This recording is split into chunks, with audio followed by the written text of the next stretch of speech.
মৰমৰ ছাত্ৰ ছাত্ৰীসকল, আহাচোন আমি আজি অসমৰ হাৰ্থথ জুবিন গাৰ্গৰ বিষয়ে কিছু কথা জানো। জুবিন গাৰ্গৰ প্ৰকৃত নাম কি?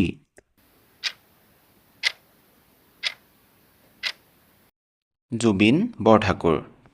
জুবিন গাৰ্গৰ জন্ম ক'ত হৈছিল? মেঘালয়ৰ তুৰাত। জন্ম চনটো হ'ল 1972 চনৰ 18 নৱেম্বৰ তাৰিখে। জুবিন গাৰ্গৰ পিতৃৰ নাম কি? মোহিনী মোহন বৰঠাকুৰ। জুবিন গাৰ্গৰ মাতৃৰ নাম কি? ইলি বৰঠাকুৰ। জুবিন গাৰ্গ কি নামেৰে জনাজাত? অৰ্থাৎ আমি জুবিন গাৰ্গক আৰু কি নামেৰে জানো? Voice of Assam, heart throb of Assam. এনেধৰণে আমি জুবিন গাৰ্গক চিনি পাওঁ আৰু গোটেই বিশ্ববাসীও চিনি পায়। জুবিন গাৰ্গৰ প্ৰথমখন অসমীয়া এলবামৰ নাম কি?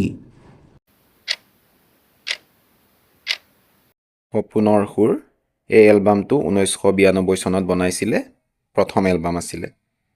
জুবিন গাৰ্গে পৰিচালনা কৰা প্ৰথমখন অসমীয়া চলচ্চিত্ৰ কি?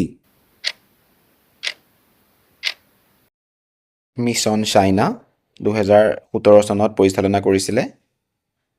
জুবিন গাৰ্গৰ প্ৰথম বলিউডৰ জনপ্ৰিয় গীতটো কি? প্ৰথম কোনটো গান বলিউডত জনপ্ৰিয় হৈছিলে? উত্তৰটো হ'ব য়া আলি। কথাছবিখনৰ নাম আছিলে গেংষ্টাৰ। গেংষ্টাৰ কথাছবিখনৰে য়া আলি গীতটো জনপ্ৰিয় হৈছিলে জুবিন গাৰ্গৰ প্ৰথম বলিউডত।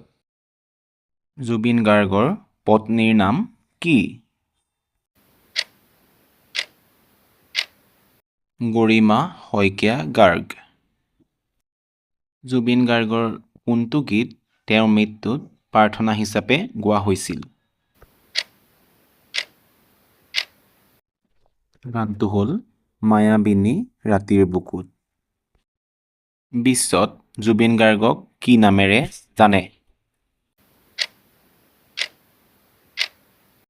World humming king. World humming king নামেৰে বিশ্বত জুবিন গাৰ্গক চিনি পায়। জুবিন গাৰ্গৰ নামটো কাৰ নামৰ দ্বাৰা অনুপ্ৰাণিত হৈ ৰখা হৈছিল? জুবিন মেহতা। জুবিন মেহতাৰ নামৰ পৰা অনুপ্ৰাণিত হৈছিল। সকলোকে ধন্যবাদ জনাই ভিডিঅ'টো ইমানতে সামৰিছোঁ। কমেণ্ট যোগে জনাবাচোন কেনেকুৱা পালা।